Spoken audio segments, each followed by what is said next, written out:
In the heart of the Pacific Northwest lies the quaint town of Ravenwood, a place shrouded in mist and mystery. Nestled between towering evergreens and whispering winds, Ravenwood has always been a haven for those seeking solace from the chaos of the modern world. But beneath its serene facade, the town harbors secrets that have remained buried for decades. This is the story of one such secret, a tale of ambition, betrayal, and the unyielding pursuit of truth. On a crisp autumn morning in 1985, the residents of Ravenwood awoke to unsettling news. Emily Harper, a beloved high school teacher, had vanished without a trace. Known for her dedication to her students and her passion for literature, Emily's disappearance sent shockwaves through the tight-knit community. The local sheriff, Thomas Grayson, launched an extensive search, but days turned into weeks with no leads. The once vibrant town was now cloaked in a pall of uncertainty and fear.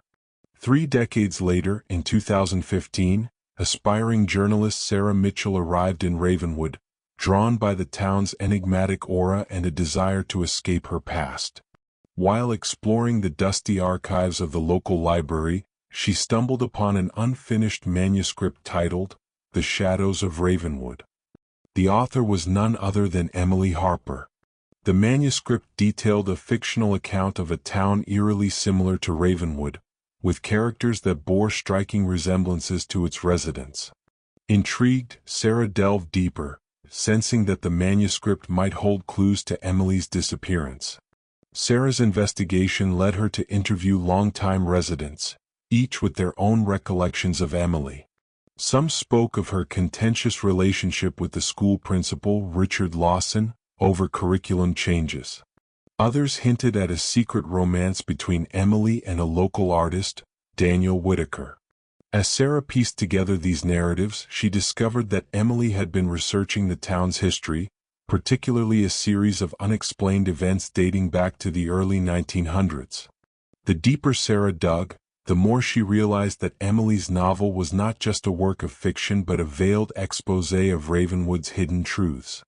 Among Emily's belongings, Sarah found a cryptic journal filled with symbols and references to a clandestine group known as the Order of the Silver Moon. This secret society, comprising some of Ravenwood's most influential figures, was rumored to engage in rituals and control the town's affairs from the shadows. Emily's notes suggested that she had uncovered their existence and was on the verge of revealing their secrets before she disappeared. Determined to uncover the truth, Sarah sought out Daniel Whitaker, hoping he could shed light on Emily's findings. Now in his late 60s, Daniel Whitaker was a reclusive figure, his once renowned art now a distant memory. Reluctant at first, he eventually opened up to Sarah, revealing that he and Emily had indeed been lovers. Together, they had discovered the existence of the order and its involvement in various town scandals, including embezzlement and blackmail. Emily had planned to use her novel to expose the society, disguising real events as fiction. Daniel believed that the order had discovered their intentions and orchestrated Emily's disappearance. Armed with this revelation, Sarah and Daniel searched for concrete evidence of the order's activities. Their quest led them to the old Ravenwood Courthouse, a building steeped in history and secrets. In the basement, behind a concealed panel, they discovered a hidden chamber adorned with the symbols from Emily's journal. Inside were ledgers detailing illicit transactions, correspondence implicating prominent citizens, and chillingly, a blood-stained scarf that Daniel identified as Emily's. With evidence in hand, Sarah confronted Sheriff Grayson, who had been a young deputy at the time of Emily's disappearance. To her surprise, he confessed that he had long suspected foul play but was powerless against the order's influence. Together they devised a plan to bring the society to justice. However, the order, sensing the walls closing in, retaliated by targeting those who dared to challenge them. Daniel was attacked and left for dead, and Sarah received threatening messages warning her to cease her investigation. Undeterred, Sarah published her findings in a series of articles, sparking outrage and fear among Ravenwood's residents. The town was divided. Some demanded justice while others, loyal to the order, sought to discredit her. Amidst the chaos, an anonymous source provided Sarah with a key piece of evidence, a recording of a meeting where the order discussed Emily's fate. The recording implicated Richard Lawson, now the mayor, as the mastermind behind her disappearance. The revelation led to a series of arrests and trials that gripped the nation. The once powerful Order of the Silver Moon crumbled under the weight of public scrutiny and legal action. Emily Harper's remains were discovered in a secluded part of the Ravenwood forest, providing closure to her grieving family and friends. Sarah Mitchell's relentless pursuit of the truth not only solved a decades-old mystery but also liberated Ravenwood from the clutches of a corrupt cabal. In the aftermath, Ravenwood began the slow process of healing. The town's dark past served as a cautionary tale about the dangers of unchecked power and the importance of vigilance in safeguarding democracy. Sarah's journey highlighted the role of journalism in holding authority accountable and the courage required to confront systemic corruption. As Ravenwood emerged from the shadows. Even after the arrests and national headlines faded, Ravenwood was far from healed.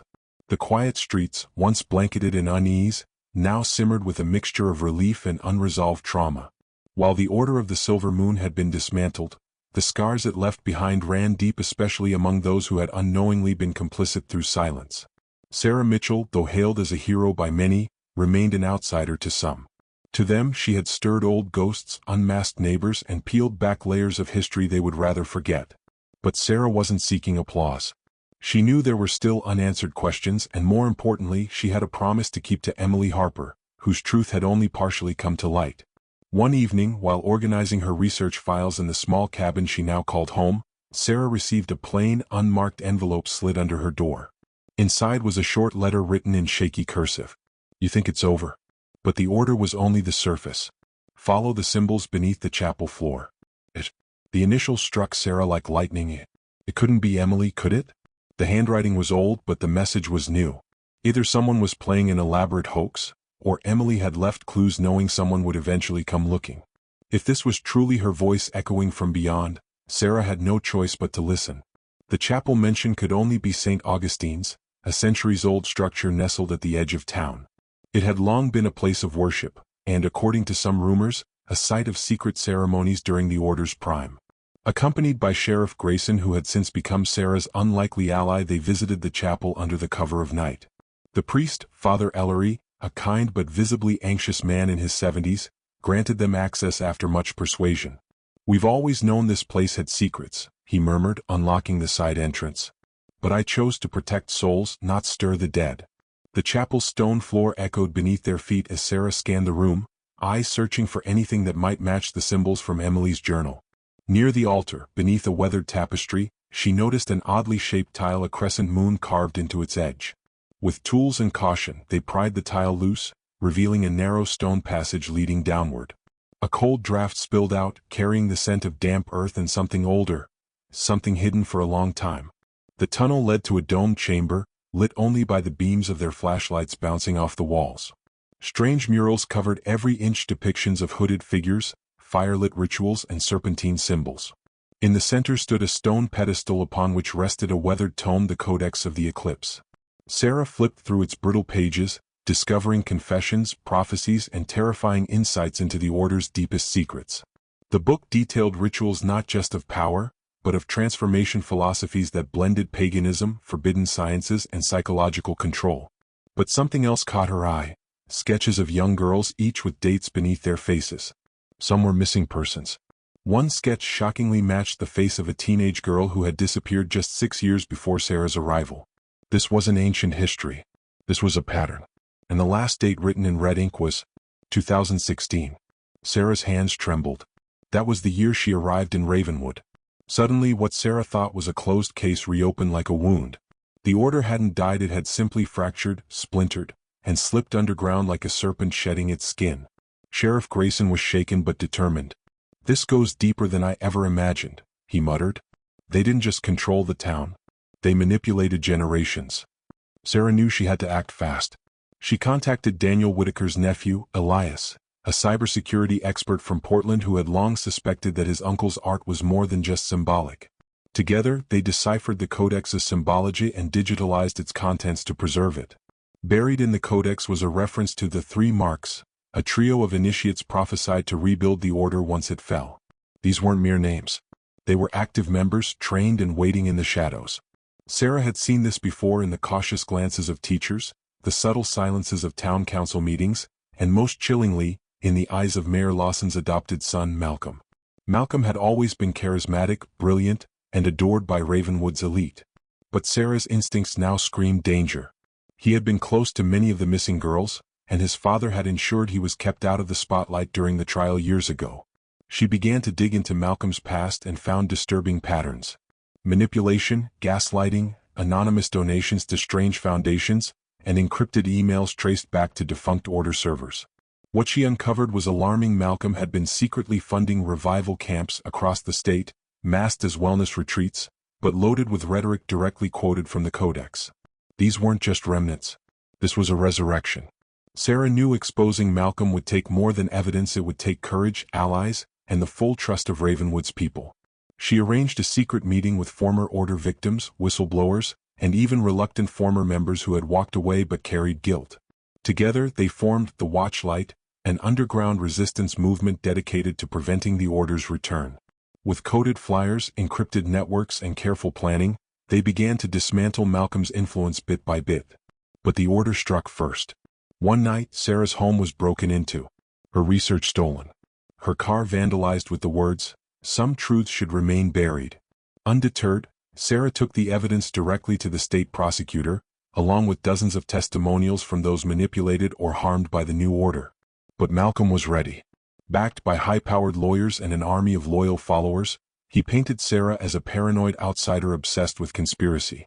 The town stood on edge once more, divided between truth and deception, courage and comfort. The trial lasted weeks. During closing arguments, Sarah made one final plea. "If exposing evil makes me an outsider, then so be it. But I won't sit by while history repeats itself. Ravenwood deserves more than shadows." The jury's verdict, guilty. Watching Malcolm being led away in handcuffs, Sarah didn't feel victory, she felt sorrow. This wasn't just about justice for Emily Harper anymore. It was about waking a town that had long lived asleep. Sometimes evil doesn't look like a monster. Sometimes it smiles, runs for office, and donates to charity. That's why we must never stop questioning, never stop digging, and never assume the past can't return. Emily's story had started this journey, but it was the town's silence that allowed it to continue for so long. What I've learned through Sarah's story is this: truth is rarely comfortable and justice is never easy. In a world where powerful people hide behind layers of influence and secrecy, we need voices brave enough to disturb the peace. Ravenwood may now be on the path to healing, but its journey is a mirror of our own. When we ignore the whispers, the shadows grow bolder. But when we listen, really listen, we give light the chance to return. Months had passed since Malcolm Lawson's conviction, and on the surface, Ravenwood appeared calmer. There were bake sales again at the town square, the Sunday sermons resumed without fear, and children returned to playing freely near the old willow trees. But beneath the freshly painted storefronts and carefully managed smiles, something darker pulsed. Sarah Mitchell remained in town. Despite offers to speak on national television or write a best-selling book, she chose quiet observation over fame. Something in her heart whispered, "This isn't over. Not yet." And she was right. One rainy evening, a box was left on her porch. No address. No name. Just a wax seal with an all-too-familiar crescent moon split by a vertical line. Inside the box was a recording. The VHS tape had degraded, but Sarah managed to recover the audio with Elias's help. A distorted voice played over eerie footage of cloaked figures around a bonfire. "You cut off one head. We are 7. The message was simple. The order was not just a group. It was a mindset, a system, a contagion of control and darkness passed through whispers, symbols, and secrets. If Malcolm was the spark, others were the embers. The video ended with coordinates: a location deep in the northern woods, near a long-abandoned psychiatric facility known in town folklore as Grim Hollow. Sarah knew the name well. It had come up in Emily's final journal entries, as a place of punishment for those who disobeyed the order. Grim Hollow was a relic of cruelty. Its crumbling walls bore the scent of mildew, decay, and unspoken agony. Sarah, Elias, and Grayson ventured there, equipped with flashlights, body cams, and a gut-churning sense that they were being watched. Inside, they discovered hidden chambers with iron doors, strange scribbles etched into the walls, messages like, "Obedience is peace." I screamed, but no one came. They wore the faces of angels. But what chilled Sarah most was a large mural in what was once the cafeteria, a depiction of the Order's 7 founding guardians, each with the face of someone from Ravenwood's past, including the now-deceased headmaster Whitaker, and even Father Ellery, the priest who had granted them access to the chapel. Back in town, Sarah confronted Father Ellery, whose frail body seemed even more hunched under the weight of truth. "I never joined the rituals," he whispered. "But I knew they were happening. I thought, if I stayed close I could protect some of the children. But in the end I was just as weak." His guilt was genuine. Yet Sarah couldn't ignore that his silence had enabled decades of harm. Ellery handed her a key, one that opened a hidden compartment behind the chapel's organ. There she found dozens of recorded confessions, written by Order initiates too frightened to speak openly. Some were from long-dead members. Others were recent. Among them was a name that stunned Sarah: Rachel Grayson, Sheriff Grayson's estranged daughter. Rachel had vanished 10 years ago. Grayson had always believed she ran off to start a new life. But the letter revealed otherwise. Rachel had been groomed by the Order, trained in their psychological manipulation programs, and promised a place of power, until she tried to escape. Her final note said, "If you're reading this, it means I failed. But don't blame my father. He never knew. The Order found me before he could. If there's any light left in this world, let it reach him. Let him know I fought to the end." Grayson broke down in Sarah's arms. The stoic lawman who had held the town together now trembled like a lost child. His daughter hadn't abandoned him, she'd been devoured by the very force they were fighting. Rachel's death wasn't in vain. Her note mentioned something else, a sacred rite the Order called the Kindling.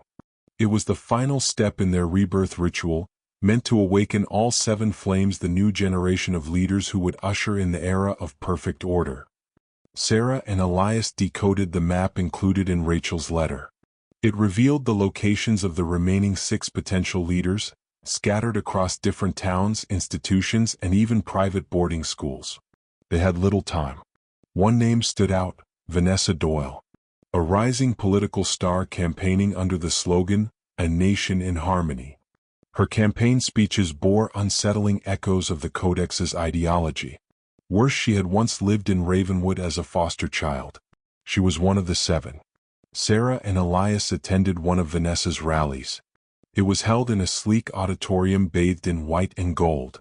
Vanessa spoke of unity, purpose, discipline, and sacrificing self for the collective. The crowd applauded. Sarah felt sick. Later, in a private conversation backstage, Sarah confronted her. Vanessa smiled a chilling, calm smile. "You think you're chasing shadows," she said. "But I am the future. Not because I control people, but because I offer them peace. And people are tired of chaos."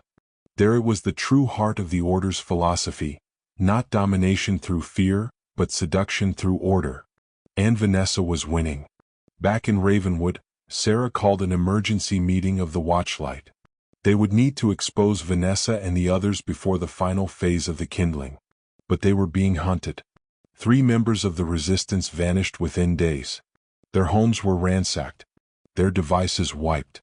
No fingerprints. No clues. Sarah realized too late the 7 flames weren't acting alone. They had financial backers, law enforcement allies, and digital surveillance far beyond what she had imagined. This was no longer just about Ravenwood. This was global.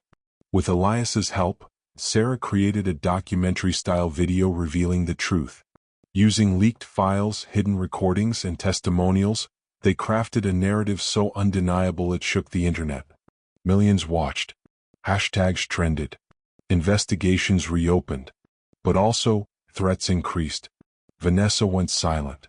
Other members of the 7 denied involvement, but their words felt rehearsed. Hollow. The world was waking up, but so was the Order. Sitting by the lake near Emily's old cabin, Sarah reflected on everything. The horror, the heartbreak, the hidden courage in people once silenced. She thought of Emily, Rachel, and all the nameless children whose cries had once been ignored. This wasn't a battle for fame or even revenge. It was about legacy. About protecting the future from those who think obedience is peace and silence is safety. The order wasn't a cult. It was an idea. And ideas don't die easily. But neither does truth. The weeks that followed the viral documentary were filled with uncertainty. While the video had ignited international curiosity and outrage, it had also awakened something far more dangerous: an organized counterforce operating under the radar. The Seven Flames had gone underground, their public faces vanishing from campaigns, conferences, and television screens. But silence, as Sarah knew well, didn't mean surrender. In Ravenwood, people spoke in hushed tones again. Some shops closed early. Others boarded up for good. The town had become a ghost of itself, haunted by knowledge too big for its borders.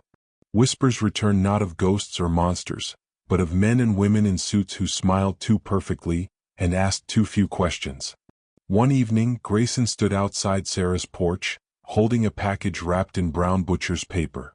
Inside, a fragment of a broken mask, scorched at the edges. "The kindling has started," he said simply. Rachel's journal had hinted at one final convergence, a place called Eidolon, hidden deep beneath the ruins of an abandoned nuclear shelter 3 towns over. According to her entries, Eidolon was the site where the Order planned to anoint the Seven Flames in a ritual echoing their ancient traditions. But finding Eidolon meant going off-grid. Sarah, Elias, Grayson, and 2 Watchlight members Mara and Declan gathered their gear, ready to vanish for as long as it took. No phones. No trackers. No digital footprints. They moved under cover of night, cutting through backroads and deer trails, finally reaching the overgrown ruins of an old Cold War-era installation. Concrete walls. Rusted doors. Radiation warning signs that looked far too fresh to be from the 1950s. They descended into darkness. Eidolon wasn't just a bunker, it was a fortress. Miles of tunnels led into a subterranean cathedral of steel and stone. Surveillance cameras blinked. Motion detectors buzzed faintly in the walls. But somehow, there were no guards. The silence unnerved them more than resistance. Along the way they found abandoned living quarters. Children's drawings taped to walls. Rations stacked neatly in cabinets. Journals filled with devotionals to the Flame Eternal. One entry read, "We are the Ashborn.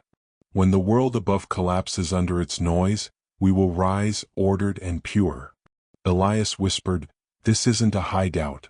It's a seed bank for fanatics."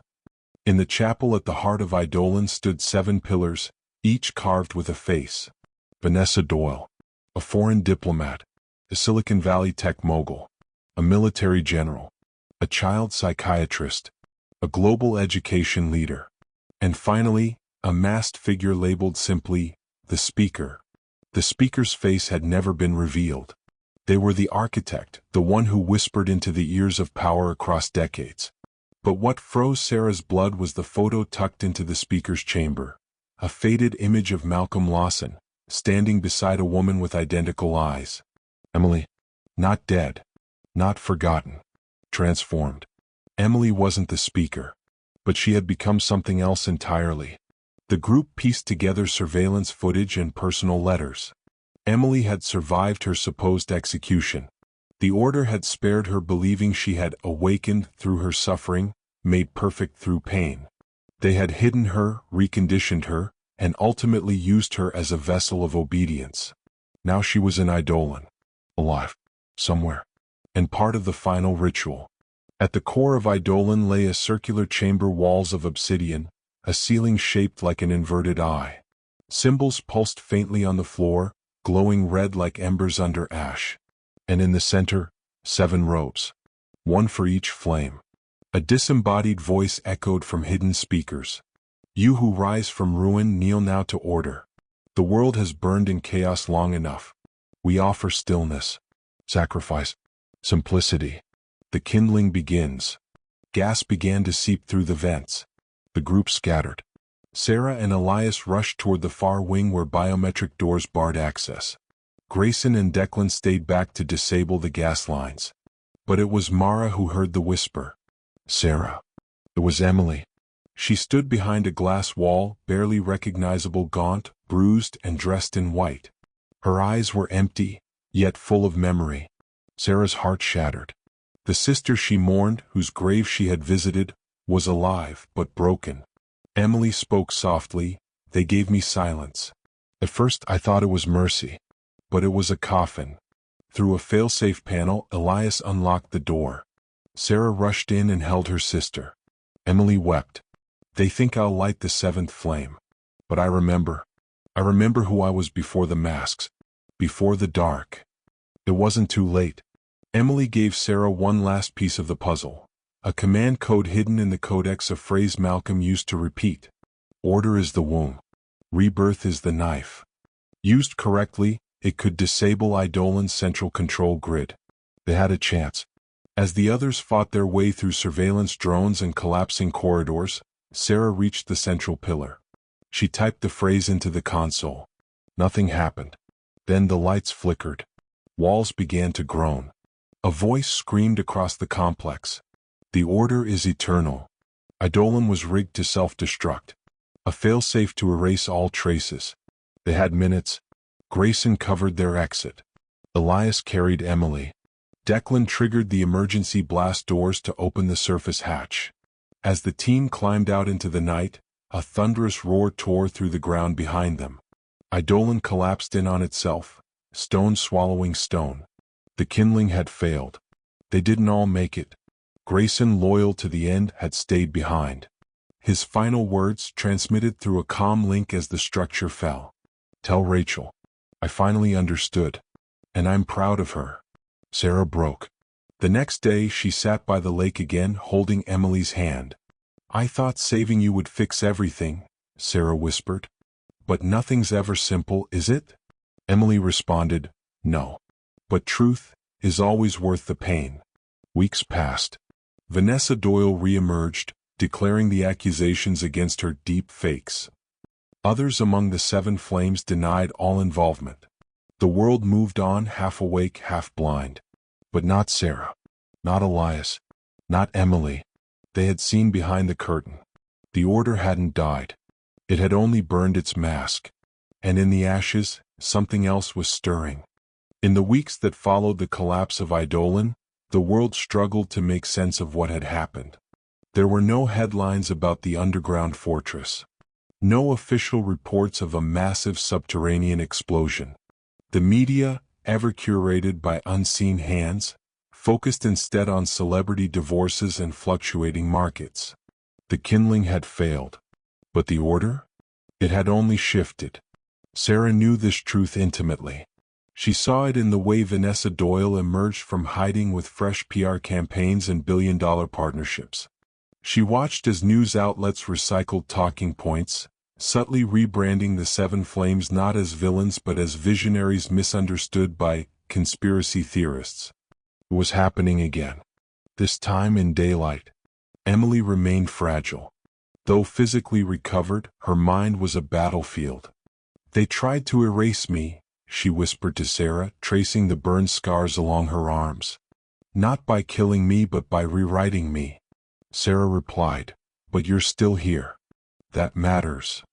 The watchlight operated in the shadows now. Declan and Mara set up safe houses, encoded new databases and reconnected with allies around the globe. The fight had shifted from survival to resistance. But the cost had been heavy. Grayson was gone. Rachel's voice, through her journals, had become a guiding star, but she too was now a memory. Their sacrifices burned quietly in Sarah's chest. Then it happened. A week after Eidolon, a new international movement emerged, the Harmony Accord. Branded with smooth, inclusive language, the Accord promised the end of ideological warfare, the rebalancing of truth, and a collective human upgrade. It called upon all nations to adopt universal standards for education, speech, and even thought patterns under the guise of emotional realignment therapy. The second flame had been lit. This time, not with fire but with language. Sarah infiltrated one of the Accord's early prototype centers, a glass and marble wellness institute, in the heart of a rebranded tech district. Inside, she found children reciting mantras not dissimilar to those used in cult programming. Meditation pods pulsed with subliminal audio frequencies. Walls displayed curated memories, feeding participants only what aligned with harmonized values. It wasn't dystopia. It was a beautifully wrapped cage, one that people chose to walk into. And that's what terrified her the most. Sarah and Elias regrouped with what remained of the Watchlight network. Maps covered the walls. Red strings connected corporations to governments, charities to surveillance groups, and influencers to offshore shell companies. All paths led back to a single entity, the Arcarium. Not the Order's new name but its deeper identity. The Arcarium had always existed. The Order was merely its skin shed and replaced through centuries. Each flame wasn't a person but a function. When one died, another was lit. "This isn't a conspiracy," Elias muttered. "It's a machine. And it's older than electricity." Through ancient manuscripts smuggled out of Eastern monasteries, Sarah discovered the truth about the speaker, not a title, but a role handed down for generations through ritual and bloodline. The original speaker, centuries ago, had been a monk exiled for attempting to purify the human will by extinguishing all desire. What began as philosophy had transformed into a doctrine of submission. Now, in the modern world, it wore the face of neuroscience, mindfulness, and cognitive realignment. And someone new was rising to take on the mantle. The Watchlight intercepted a hidden frequency, the Arcarium's initiation broadcast. It was scheduled to air simultaneously across 5 continents, masked as a global unity meditation. Beneath the tranquil sounds of waterfalls and flutes, however, ran hypnotic loops, encoded with neural commands designed to trigger emotional suppression. Sarah had one chance. She hijacked the feed. With Elias running interference, and Emily now regaining her clarity crafting the counter-narrative, Sarah appeared on screens across the world. Her voice was raw, unfiltered, human. "They told us silence is peace. They told us forgetting is healing. They told us unity means sameness. But the soul was never designed to kneel." The feed glitched, but the message went through. The result was chaos. Some rejected the Accord, tearing down billboards and smashing meditation pods. Others called Sarah a fraud, manipulated by fear. And yet others, millions, paused. Not because of her words, but because they remembered something inside themselves. A memory they hadn't been allowed to keep. The Order's grip began to loosen, not with war or revolution, but with remembrance. Emily asked her one night, "Do you think we won?" Sarah didn't answer at first. She looked at the moon over the lake, the same one that had watched them as children. Finally she said, "I don't know. But I think we gave people back their mirrors." Elias added, "And maybe that's the first step to burning the right flame." I've followed this story as both a chronicler and a witness. And now, having reached its end or perhaps its new beginning, I feel compelled to share a few reflections. What haunts me most is not the scale of the conspiracy, nor the depth of human manipulation. It's how close we all came to wanting it. To trading discomfort for serenity, questions for answers, chaos for control. The Order didn't just prey on weakness. It offered salvation through surrender. And that's a trap many of us still don't recognize. What Sarah, Elias, Emily, Rachel, and Grayson fought for wasn't just truth, it was the right to feel pain, doubt, confusion, and freedom all at once. The right to be human. If this story moved you, unsettled you, or even just made you pause, don't let that feeling fade. Question the world around you. Seek voices that whisper from the margins. Protect the fire of your own mind. And most importantly, share this story. Not just for views, not just for clicks, but to remind someone else out there. They are not alone. The flames that burn in darkness don't always consume. Sometimes, they illuminate.